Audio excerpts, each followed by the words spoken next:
మీ పిల్లలు ఇంటర్మీడియట్ మరియు ఎంసెట్ చదువుతూ సబ్జెక్ట్స్ లో కన్ఫ్యూజ్ అవుతున్నారా? కాన్ఫిడెన్స్ లెవెల్ తక్కువగా ఉందా? రిపీటెడ్ మిస్టేక్స్ చేస్తున్నారా?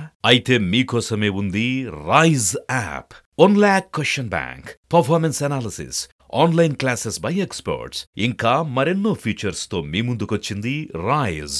Rise, the perfect guide. Description లో ఉన్న లింకును ఉపయోగించి సబ్స్క్రైబ్ అవ్వండి. దాదాపుగా 15-20 కుటుంబాలు తెలుగుదేశం పార్టీలోకి రావడం, మళ్ళీ మా నాయకత్వం పైన, పార్టీ పైన నమ్మకంతో గ్రామం కావచ్చు, మండలం కావచ్చు, అభివృద్ధి చేసుకోవాలంటే మళ్ళీ మేమే ఉండాలి, మా నాయకత్వం మీద నమ్మకంతో రావడం అనేది నిజంగానే ఎన్నో కుటుంబాలు ఈరోజు పార్టీ మారుతున్నాయి. మల్లెవేల గ్రామంలో కూడా గతంలో చాలా అభివృద్ధి కార్యక్రమాలు కూడా చేయడం జరిగింది. ఈ 5 సంవత్సరాలు ఎటువంటి అభివృద్ధి కార్యక్రమాలు చేయకపోవడం వల్ల మళ్ళీ చంద్రబాబు నాయుడు నాయకత్వం, మా నాయకత్వం వస్తేనే అభివృద్ధి కార్యక్రమాలు చేసుకోవచ్చని నమ్మి ఈరోజు ఇక్కడికి రావడం జరిగింది. పాత కొత్త అనే తేడా లేకుండా అందరం కూడా కలిసి గ్రామాల కోసం, మండలాల కోసం, ఈ తాలూకా కోసం, ఈ జిల్లా కోసం అందరం కూడా కృషి చేస్తేనే మనం కూడా ముందుకెళ్ళడానికి అవకాశం ఉంటుంది. ఈరోజు ఓబన్న, బాలయ్య, ఇతర నరసింహ, ఇంకా ఇతర కుటుంబాల పేర్లు కూడా మీకు లిస్ట్ ఇస్తాము. దాదాపుగా 15-20 కుటుంబాలు, చిన్న ఊరైనా ఈరోజు అందరూ కూడా ఇక్కడికి రావడం అనేది మాకు చాలా సంతోషంగా ఉంది. వీళ్ళందరూ కూడా పార్టీలోకి స్వాగతం పలుకుతూ, గతంలో భూమానారెడ్డి గారితో ట్రావెల్ చేసిన వాళ్ళే, గతంలో వాళ్ళందరూ కూడా కలిసి పనిచేసిన వాళ్ళే.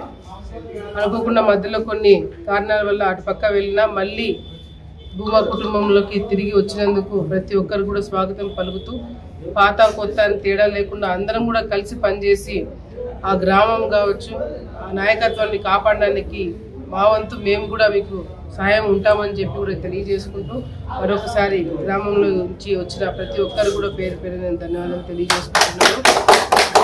ఈ రాక్షస పరిపాలన జరుగుతుంది.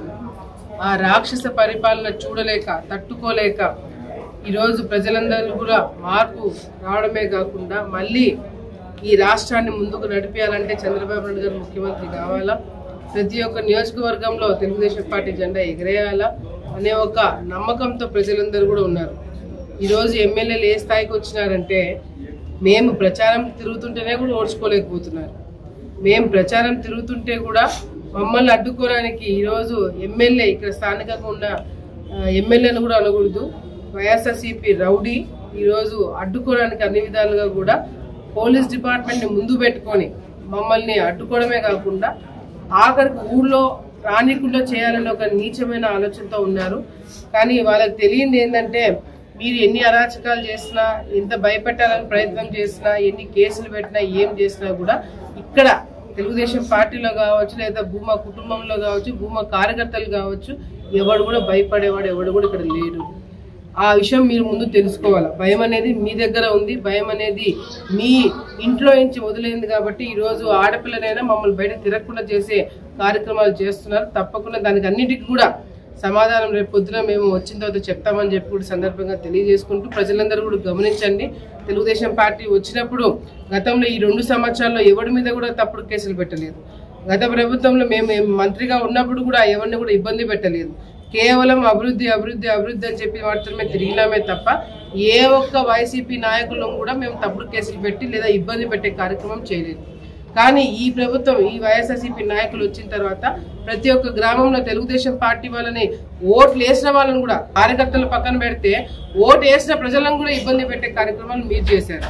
సో ప్రజలందరూ కూడా గమనించండి, ఎవరి నాయకత్వం అయితే ఈ తాలూకాకి మేలు అవుతుందని మీరు కూడా ఆలోచించుకొని ఈరోజు ఓట్లు వేయాలని చెప్పి కూడా తెలియజేసుకుంటూ మరొకసారి ఇక్కడికి వచ్చిన ప్రతి ఒక్కరు కూడా పేరు పెట్టిన నేను ధన్యవాదాలు తెలియజేసుకుంటాను.